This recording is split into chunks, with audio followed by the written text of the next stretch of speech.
We've all been there. You go into work, you get off the freeway, somebody cuts you off, almost causes an accident. Or you're at the grocery store, going through the express lane, 3 items. And a lady in front of you, an elderly lady with 50 items in her cart. She's using coupons. Coupons dated back to 1987. Seriously? Or you're at a coffee shop, like Starbucks. You're waiting in line, you're already late for work, but you need your coffee. And then some young guy cuts in front of you, and he waves to his 6 friends to join him like he's a VIP event. And you don't want to be wise. You don't want to be appreciative. You just want to be on the 5 o'clock news explaining why you took that 5-gallon thing of coffee and threw it at the guys in the Jeep. Well, instead of becoming angry, could we consider becoming curious? That's a lesson I learned from my wife when we were working at a Japanese restaurant in Santa Fe.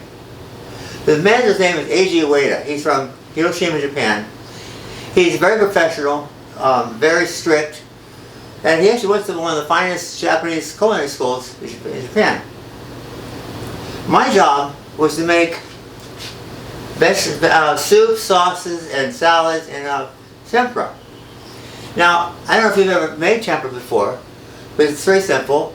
You dip vegetables or shrimp in this batter, you put them in the deep fryer, and you try not to cry. Because Eiji would stand behind me with this kendo sword. It's a practice sword made of bamboo. And every time I made a mistake, he would cry out, "Dame! Moshio! Yatte kudasai!" And then he would whack me with the sword. And it hurt. And I was thinking, really? Is this really necessary? I came to make shrimp tempura, not join the Marine Corps. But I'm a human being, and sometimes things come from my mouth that really shouldn't. So have you ever had that experience where you say something that's so dumb, so stupid, and your soul tries to reach out and grab it and pull it back, but it's too late? Yeah, that happened with me when Eiji asked me for a recommendation for a museum to visit in New Mexico. I said, you should go to the Bradbury Science Museum in Los Alamos. It's amazing. They have an exact replica of the little boy the bomb dropped over Hiroshima.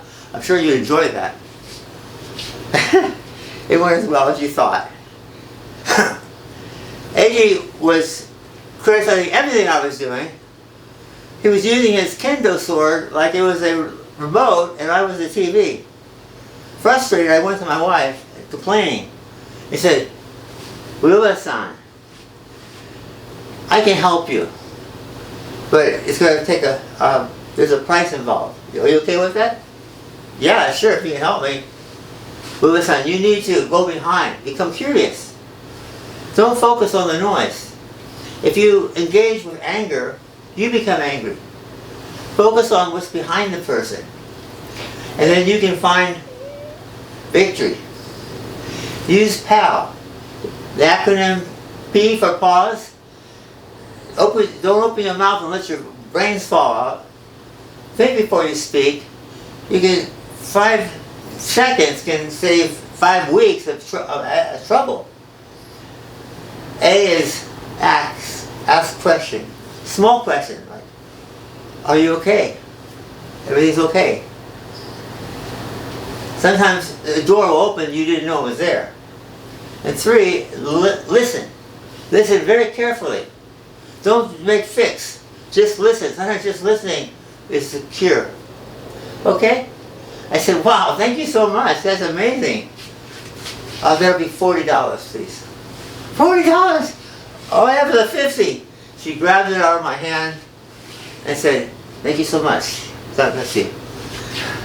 So I went to work. I did my research. And I found it changed everything.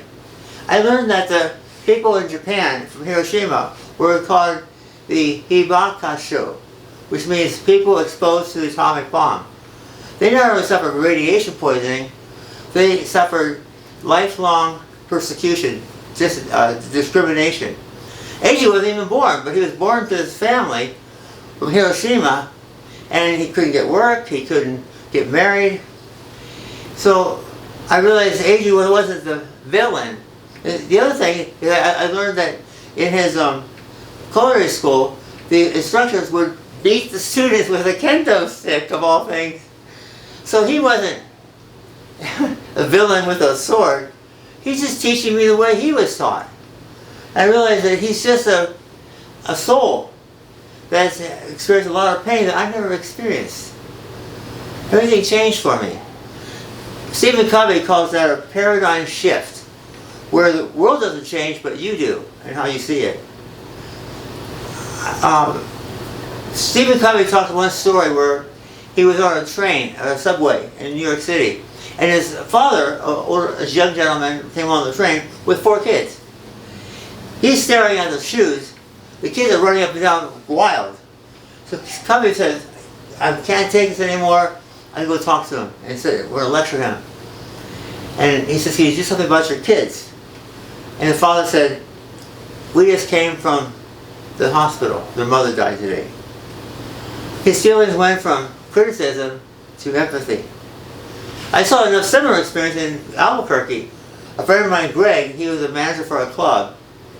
And at that time when I was talking to him, this gentleman was very noisy, was obnoxious, was angry, and the kind of person security wants to physically throw out of the club.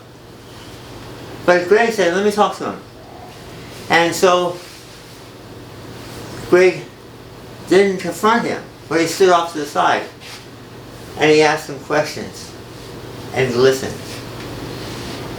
And the man broke down and said, I've been fighting with my sister for weeks. I came home today, found she took her life. And Greg immediately hugged him and said, I'm going to buy you a cab. Here's some free passes, come back at whatever, but now you need to be with your family. That's what curiosity does. Curiosity goes behind the noise, behind the anger, behind the behavior, and reveals the real person that's behind that facade. So I hope you can take these ideas to heart. You can practice PAL, pause, ask, listen. And you don't owe me $40, you owe me $50.